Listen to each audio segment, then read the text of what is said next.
use Pythagoras to be able to calculate one of the shorter sides. So in this particular question, I'm missing the length of this side here. So it's not C, I have a length for C, which is fantastic, but I'm trying to find a shorter side. So that makes it a little bit more tricky. But nevertheless, we start the same way as before. We write out our formula, and then we're going to fill in the blanks. So my C is my longest side, which is this one over here, 13. So 13 squared. Now, this can be A or this can be A, it doesn't really make a difference. I'm going to make this one A and this can be B. So, A squared is going to be 5 squared plus, I don't have a number for B, but I do have a letter, so it's going to be X squared. Cool. So now, 13 times 13 is 169. 5 times 5 is 25. Plus X squared, because I don't actually know what that is yet.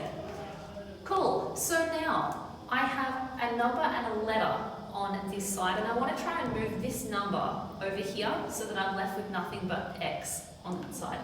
So, thinking back to equations, I need to do something here in order to move my 25 to the other side. This is a positive 25, so I need to do the opposite of that. So instead of plus 25, I need to minus 25. So minus 25 on both sides. So that will be 144 is equal to X squared. So that's what I'm left with. So 25 minus 25 cancels that out. Over here I took 25 away from this, I'm left with 144. So I now need to take it one step further because this is X squared. So I need to find X on its own. I use this weird symbol, square root of both sides. So now the square root of 144 is 12. So X is equal to 12.